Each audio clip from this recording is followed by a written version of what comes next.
because of recent, the President of the National Unity Platform honored an invitation to come and visit me in Akoporo. While there, he also took the opportunity to lay a wreath on my father's grave. But I've seen many comments in different areas, so I think it's important that I also pronounce myself on this. But as we look back in history, I'm also offering a word of caution to leaders, both past, present, and future. Very often, a little noise can cause some people or some leaders to become reactionary. But leadership should not be about echoing emotion. It should be about steadying the nation.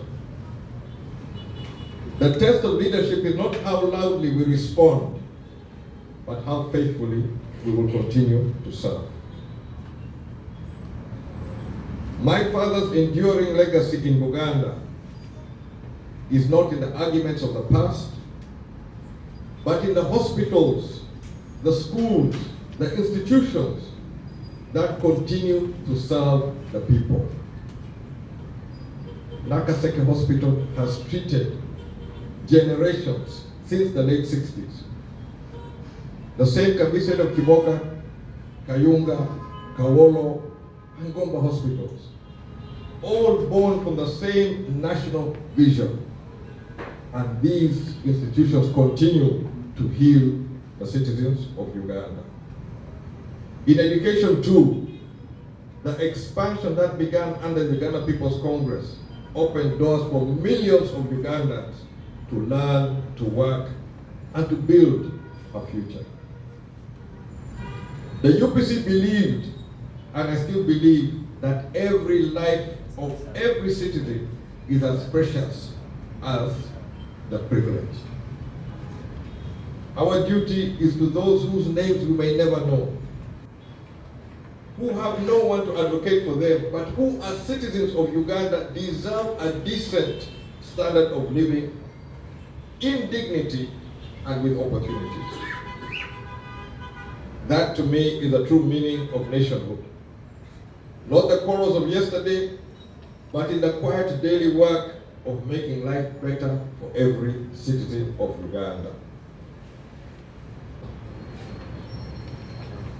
In 1980, Uganda once again stood at crossroads. The general election then offered our nation a chance to recover from years of turmoil that had scarred every family and community and every institution which served this country. My late father, Dr. Sopported, returned to Uganda at the end of May of 1980, barely 6 months to the general election.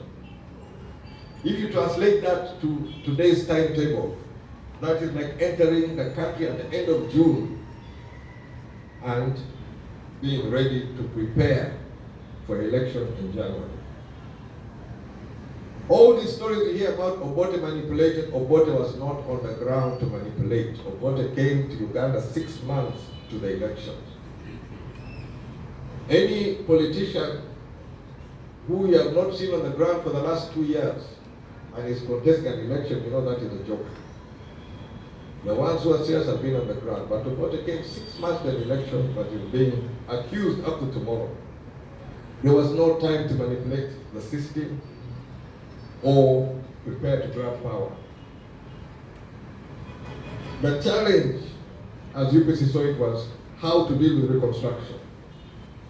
By contrast, when you follow what President Museveni has repeatedly said, he said he entered the country in December of 78 with very few people, but by the time Kampala fell in April of 1979, he had 9,000 men.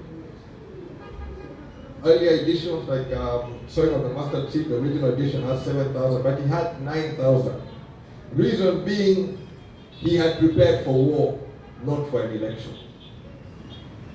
He was going to war irrespective of what happened in that election. and Obote is just the punch bag.